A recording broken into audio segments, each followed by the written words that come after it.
Thank you, Chairman Honan and Chairman Crichton. We appreciate taking the opportunity to be able to testify before this committee.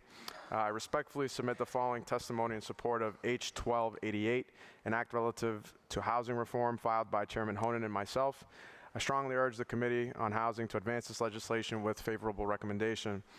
Today I testify before you as someone whose story would not have been possible were it not for housing availability.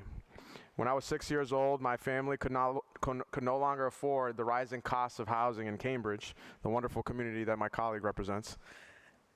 And we moved 45 minutes north to the city of Haverhill because there was a housing stock that made it possible for us to do so.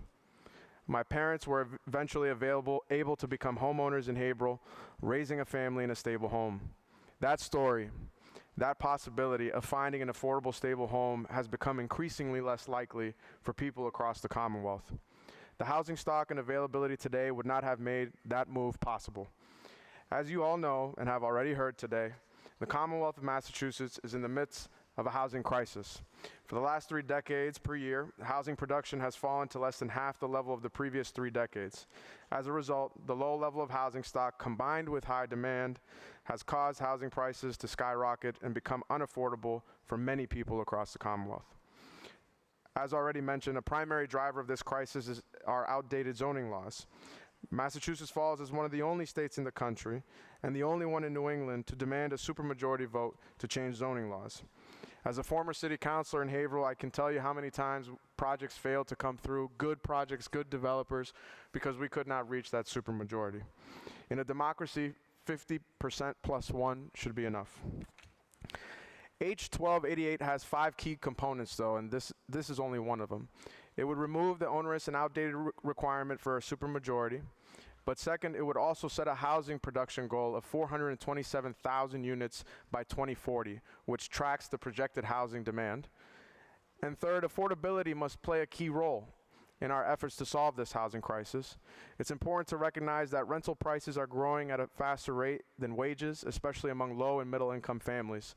There are only 46 affordable and available units for every 100 extremely low income households in Massachusetts.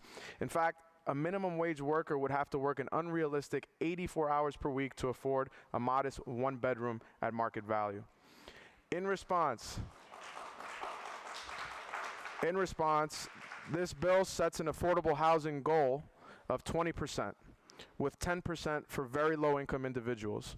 DHCD would annually report to the House and Senate on the progress towards this production and affordability goal. Fourth, our bill also requires communities served by the MBTA to establish multifamily zoning as of a right around public transportation. Multifamily zoning would be required within a half mile of commuter rail, subway, ferry terminals, or bus stations, and within a quarter mile of a stop along a bus route, rapid transit route, or commuter rail route. A major reason we are experiencing this crisis is because we've been building the same kind of housing for the last 40 years. Big, single-family homes on large lots. As a result, we don't have many smaller homes and apartments for older people who want to downsize, or for younger people who want to venture out on their own for the first time, including yours truly. I do have my own home, though. I do own, just to be clear. I don't live with my mother. We know that these transit-oriented developments generate more inclusive economic growth, reduce road congestion, greenhouse gas emissions, and improve the quality of life in our communities. Fifth and finally, our bill addresses frivolous claims against housing developments that are brought up by neighbors who seek to stall or get rid of developments through NIMBYism. The bill contains language simply giving the courts discretion to require non-municipal plaintiffs to post a bond with their appeal. Thus, cases that judges deem to have no merit will no longer contribute to our housing problems. The housing crisis is our reality. The longer we take to act, the longer we wait to employ a perfect solution, the more difficult it will be to solve, and the more people that will suffer as a result. Every day that goes by without action is a day that compounds this crisis. Zoning reform is not the final solution to housing, but the evidence is clear. If we pass this bill, people across the Commonwealth will have greater access to affordable and stable homes, exclusionary zoning will be less prevalent, and the American dream more possible. Thank you for your consideration of this bill. I hope the committee will advance it with a favorable recommendation so that its merits may be considered by the full House. And finally, I do want to just provide a brief plug to a bill that I filed with Rep. Decker. It's H1325. It's a good companion bill that would simply set up a task force to examine the broader issues of housing, which is a priority of the Smart Growth Alliance. So I'll turn it over to Chairman Gonzalez of the Black and Latino Caucus, which has also made H1288 a caucus priority. Thank you, Andy. And Chairman Crichton and Chairman Honan, thank you for allowing us to testify. And I am here as the president of the Black and Latino Caucus, but also as the state representative from Springfield, which we have prioritized H1288 for this session as part of the Black and Latino Caucus and myself. Often we hear the phrase development without displacement, and I urge you to continue considering that because it's very, very important. H1288, the bill is a multifaceted bill, but at its core, it will focus on zoning reform, production, and affordability goals, transportation equity, and enforcing progress through reporting requirements. It would allow local governing bodies to enact change in zoning laws through a simple majority vote and propose a new production goal of 427,000 new units by 2040. Such an increase in units would relieve some of the burdens felt across Massachusetts, but the reforms must be implemented in tandem with affordability provisions. 42 communities in Massachusetts, again, 42 communities in Massachusetts do not have a single affordable unit. Moreover, half of the state's communities with less than 5% of their housing as affordable. This leaves a disproportionate burden to be carried by gateway cities, and Boston, and Springfield, and many urban cities across Massachusetts. This legislation will set a goal to make 20% of the newly produced units affordable. Additionally, 10% of those affordable units will be reserved for extremely low-income residents, those who are 30% of the area median income. One tool to ensure development without displacement is to generate transportation equity alongside development. This is increasingly important, considering commuting time is the strongest factor in allowing someone to escape poverty, according to Harvard researchers. With a flourishing economy in Massachusetts, we need to make sure all residents have access to jobs as well as education, healthcare, and other resources to help make advancement in America is a conceivable reality for all families, and it is a civil right. With that in mind, this bill requires that MBTA communities establish multifamily zoning as a right around public transportation. This would be monitored through a mandated annual report from the Department of Housing and Community Development of the legislature on the status of Housing Choice Initiative, the production goal, and the affordable housing sub-goal.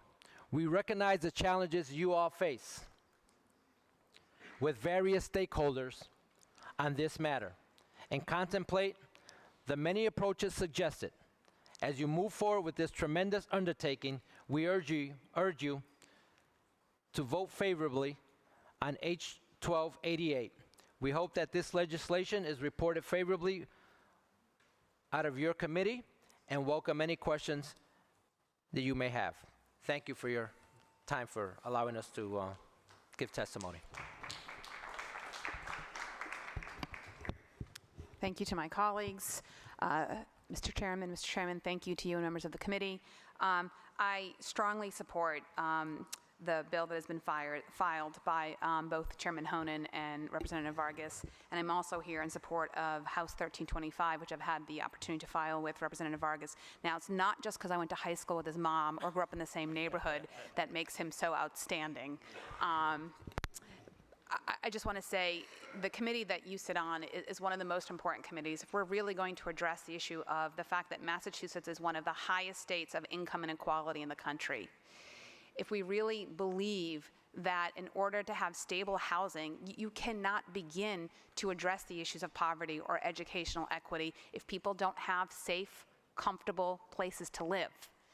We know that Massachusetts is one of the most expensive places in the country to live, and Boston and the greater Boston area have become that. Too often, many of us who are serving our constituents who are living in urban communities with high rents and affordability, people deserve to be able to succeed. They deserve to have an opportunity in life. As you know, I grew up in public housing. I was fortunate that my family was able to get into public housing. So many people are not ever going to get off of that waiting list in public housing. One of the things that we need to do that House 1325 would take a look at is, are we having a strategic conversation on looking at the issues of housing? What are the impediments moving forward? It's what does the zoning look like? Does zoning need to change? Is it serving to keep people out, or is it actually allowing more people to move into the community? What are the impacts of what kind of housing, multifamily housing? This commission, this task force, would allow us to have, I think, a very strategic conversation. It also would hold us accountable and actually making choices that are informed with data. Right now, some of that conversation is difficult because we all have anecdotes where we can talk about where various city councils maybe did or didn't pass legislation that would have allowed more housing to be built. We have anecdotes of people who've been forced out of their communities. When people leave their communities, they lose their economic security, they lose their educational community, and they lose their community, and that's no good for anyone. I hope that today we will quickly move to recommend both favorably, that we will move forward. Chairman Honan, your commitment to affordable housing is deeply rooted in knowing that we're not talking about buildings, we're talking about people's lives. And I want to thank you for just being so steadfast on that commitment. I want to thank you for working with Representative Vargas, who is a beacon of light and hope, and what he has brought to the legislature, because he's bringing the people of his community to the legislature and to their needs. And I'm hoping that we can act quickly to get this passed. Thank you.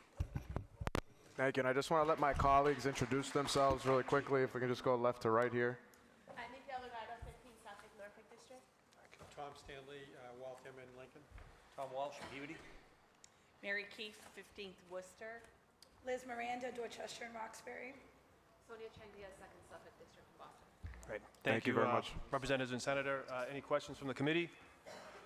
Thank you so much for your testimony. We appreciate it.